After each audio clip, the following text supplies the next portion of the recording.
Il y a 21 ans, presque jour pour jour. Bonsoir à tous. Soyez les bienvenus à Star Academy. Nikos lance la toute première édition de la Star Academy. Bienvenue sur notre chaîne World Hockey, la chaîne des infos sur vos stars préférées. Aujourd'hui, nous allons tracer le parcours des gagnants de la Star Academy depuis sa création jusqu'à nos jours. Voici une liste des gagnants de la Star Academy française depuis la première édition en 2001 jusqu'à la dernière en date, 2025, accompagnée d'un aperçu de leur parcours actuel, basé sur les informations disponibles. Notez que l'émission a connu une pause entre 2008 et 2012, puis entre 2013 et 2022, avant de revenir sur TF1.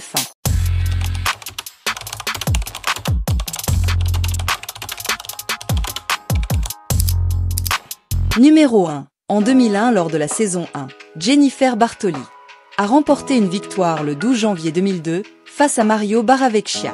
Voici son parcours. Jennifer est l'une des plus grandes réussites de l'émission. Elle a sorti 9 albums studio, dont le premier, intitulé Jennifer, en 2002, s'est écoulé à plus d'1 million d'exemplaires en Europe. Elle a remporté plusieurs Energy Music Awards, a été coach dans The Voice, France et Keys, et s'est lancée dans une carrière d'actrice et a joué dans les Francis et dans des séries télévisées. En 2023, elle a donné son premier concert à l'Accor Arena. Toujours active, elle reste une figure emblématique de la chanson française et s'engage dans des projets. Numéro 2. En 2002, lors de la saison 2, Nolwenn Leroy a remporté une victoire le 21 décembre 2002 face à Ousine Camara. Voici son parcours. Nolwenn a connu une carrière prolifique avec 8 albums studio et 2 albums live, vendant plus de 4 millions de disques. Son album Bretonne, sorti en 2010, a été certifié double disque de diamant. Elle a représenté la France à l'Eurobest 2003 et sorti 2e place. Elle est coach dans The Voice Kids depuis 2022, membre des Enfoirés depuis 2006 et a joué dans la série Brocéliande en 2024. Elle est mère d'un enfant et continue de produire une musique influencée par ses racines bretonnes. Numéro 3. En 2003, lors de la saison 3, Élodie Frégé a remporté une victoire en 2003 face à Michal avec 51% des votes. Voici son parcours. Élodie a sorti 4 albums, dont Le Jeu des 7 erreurs, en 2006. Après une carrière musicale plus discrète, elle s'est tournée vers la comédie, jouant dans Potiche de François Ozon, 2010, et d'autres projets. Elle a été jurée dans Nouvelle Star et Un flirt et une danse, 2022. Élodie a également remporté la compétition internationale World Best en 2004 pour la France. Elle cultive un style artistique unique et reste active dans le spectacle. Numéro 4. En 2004, lors de la saison 4, Grégory Lemarchal a remporté une victoire en 2004 face à Lucie Bernardoni, avec 80% des votes. Voici son parcours. Grégory, atteint de mucoviscidose, a marqué l'histoire de l'émission par sa voix puissante et son charisme. Son single Écrit l'histoire et son album Je deviens moi, 2005, ont été des succès.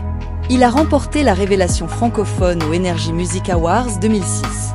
Tragiquement, il est décédé en 2007 à 23 ans des suites de sa maladie.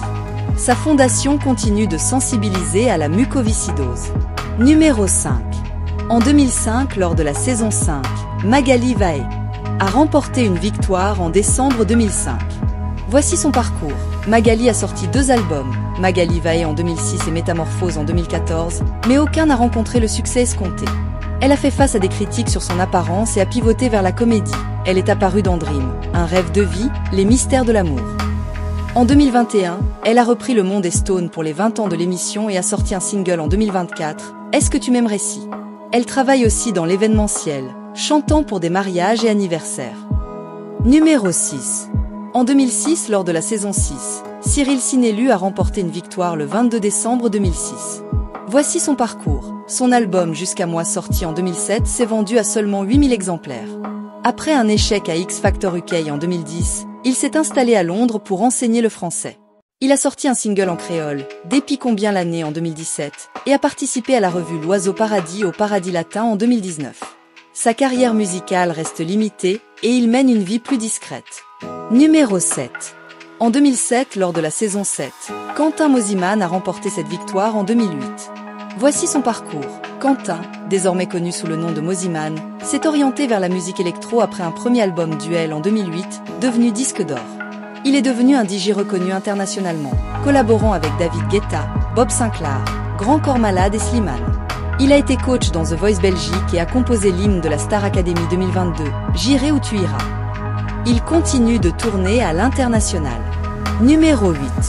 En 2008, lors de la saison 8, Michael Rea remporta une victoire le 19 décembre 2008. Voici son parcours. Michael n'a pas sorti d'album solo, son label le considérant comme un artiste en développement. Il s'est reconverti en ingénieur du son et producteur, gérant un studio à Paris. Il a sorti quelques titres avec son groupe Mars Avenue, mais reste discret, préférant travailler pour d'autres artistes. Numéro 9. En 2012, lors de la saison 9, Énergie 12, Lorraine Bourvon a remporté la victoire. Voici son parcours. En désaccord avec Universal, Lorraine n'a pas sorti d'album. Elle a assuré la première partie de Justin Bieber en 2013 et forme depuis le duo à Lumiasque avec son compagnon Louis Mével, également candidat de la saison. Leur single Love or Die, sorti en 2016, marque un retour discret. Elle mène une carrière plus confidentielle mais fidèle à ses choix artistiques. Numéro 10. En 2022, lors de la saison 10, Anisha Gio a remporté la victoire face à Enola avec 57% des votes. Voici son parcours. Originaire de Madagascar, Anisha a sorti son album Lumière, sorti en 2023, avec des singles comme Tu rayonnes et Automne. Malgré un succès commercial modeste, moins de 5000 ventes, elle s'est investie dans l'écriture et la composition. Elle reste active dans la musique, cherchant à se connecter avec son public francophone. Numéro 11. En 2023, lors de la saison 11, Pierre Garnier est sorti vainqueur. Voici son parcours. Pierre a connu un succès fulgurant avec son single Ce qu'on était, devenu la chanson la plus écoutée en France en 2024. Son album Chaque seconde, 2024, est certifié disque de platine, plus de 100 000 ventes. Nommé aux Energy Music Awards 2024 dans la catégorie Révélation francophone, il est une étoile montante de la pop française et poursuit une carrière prometteuse. Numéro 12. En 2024, lors de la saison 12, Marine Delplace a remporté la victoire le 25 janvier 2025, face à Iboni, avec 65% des votes.